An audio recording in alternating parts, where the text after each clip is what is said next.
Welcome to Partyland in a tent city of ravers, the 2012 Melt Festival. An hour and a half's drive from Berlin. It's one of more than 300 music festivals in Germany, and we're in the thick of it. What have we let ourselves in for? 3 days and 3 nights of constant sound, portable toilets, and beer. But first, we have to set up.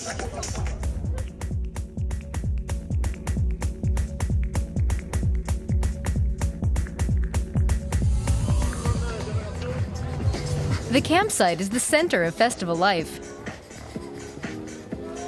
This is where everyone chills out before the shows and concerts get going on stage. A third of the festival goers come from abroad. We ask ourselves, what's brought them all here? It's easy to get into conversation, even with Joanna and Lena, who are a good 15 years younger than we are. Joanna thinks it's great that people accept and help each other. As she puts it, no matter how drunk you are, there's a lot of solidarity. Lena likes the fact that you can approach your neighbors and that people share food, even with those who haven't brought anything along themselves.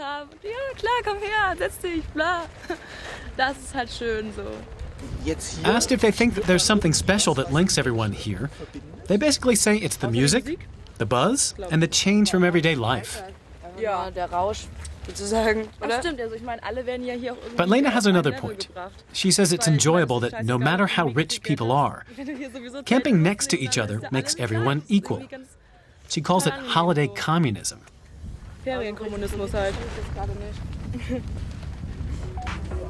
Holiday communism in what used to be an open-cast coal mining area in communist East Germany. It's an interesting concept. As the sun starts to set, 20,000 festival goers make their way towards the stage.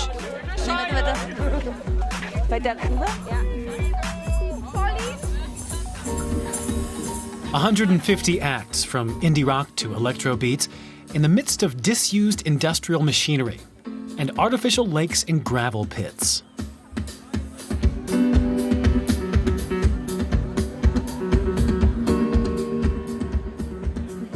Mouse on Mars are performing on stage, but do people come here just for the bands?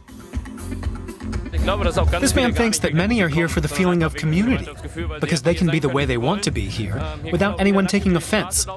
He calls it a rare kind of freedom. The mix of everything is just, I love it. And my friends. For this man, it's about love. No boundaries. I think it's very important here. You can just do whatever you want. On the first evening, it's already clear this isn't only about partying.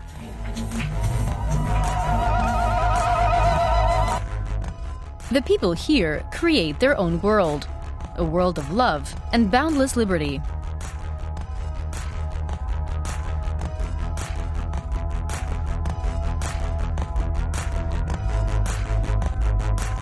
Maybe those are things this generation lacks in everyday life. Thomas and I have the feeling the people are raving away a lot of baggage.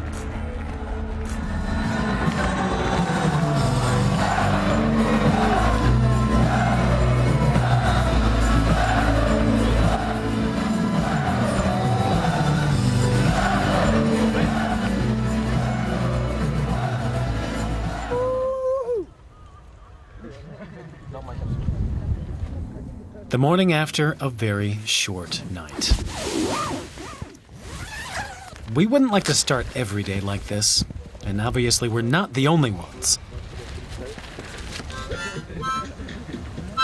But the mood is informal. Nobody seems to be missing the comforts of home. Our only worry is the weather.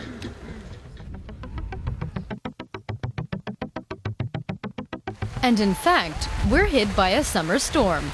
We take shelter under our tent until it leaves us in the lurch.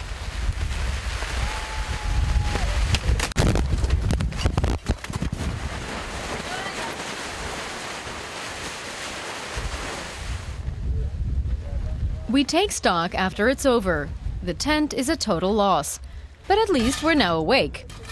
And our Dutch neighbors aren't doing much better. Hebben dat weer mitgebracht about the weather. But now you don't have a tent. We hebben dat weer mitgebracht. Yeah, we don't have a party tent, but the real party is still going on. We're still rolling. Party, so it doesn't matter.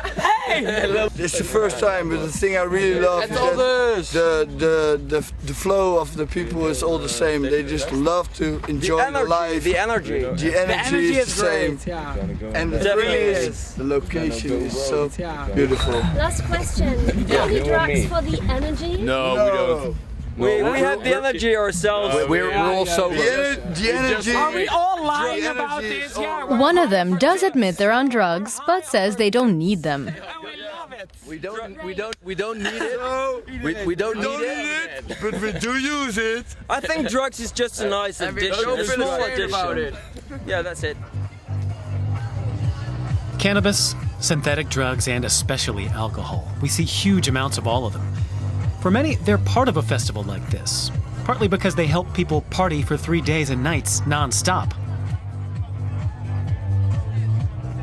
We have the feeling that being high helps most of them find common ground. It's a shame that they think they need drugs to do it. But what do other festival goers think about it?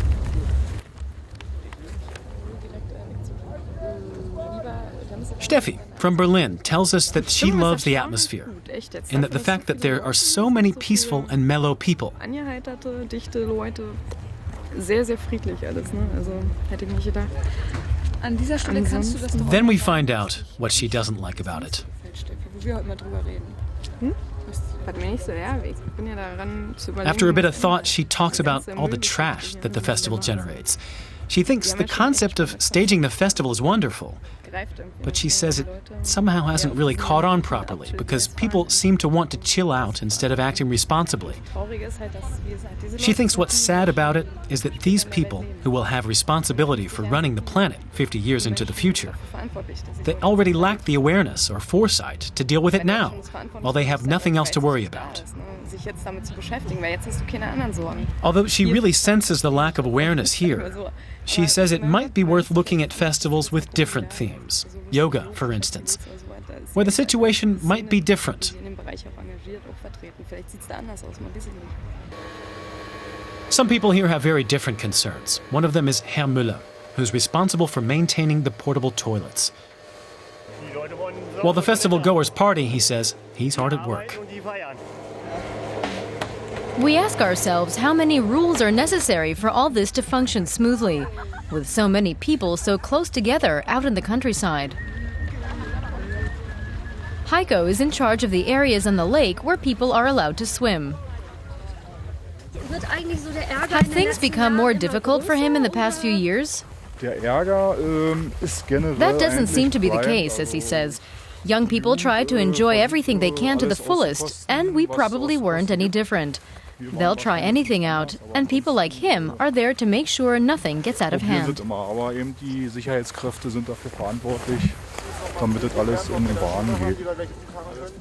Heiko and his co-workers show us how they do that. They're on patrol 12 hours a day in 2 boats. One thing they have to watch out for is that people swim in the water, but don't pollute it with shampoo or shower gel.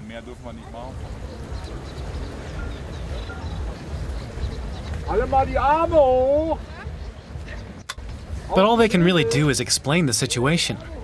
Taking a dip is allowed, just not taking a bath.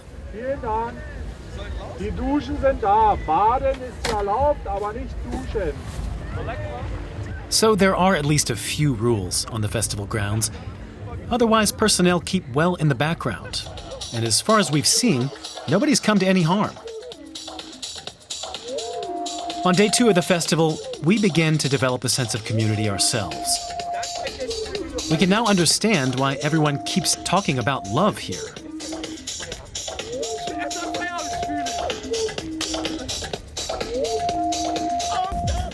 Love was also a theme at the Woodstock Festival back in 1969. Love in opposition to the Vietnam War. What's bringing these people together today, in times of financial crisis and environmental disasters?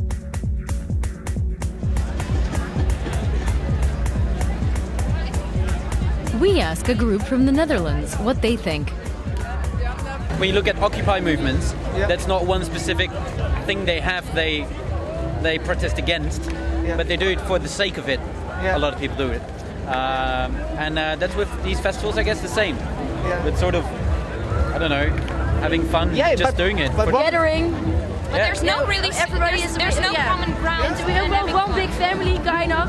Or maybe they want to, No, like society kind of expectations when you have to work and we have to show yourself off being students, working, blah, blah, blah. And now you can just...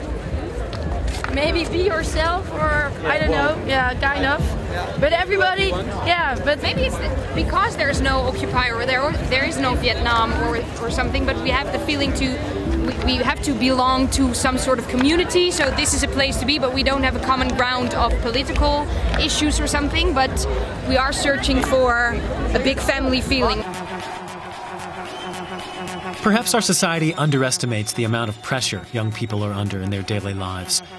Festivals, as a microcosm of that society, provide a safety valve, and at the same time, an oasis of collective rapture.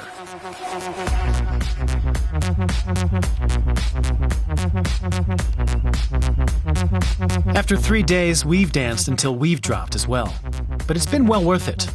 We've experienced the feeling you get when your everyday cares fade away to the rhythm of the music, and when you're part of a giant community.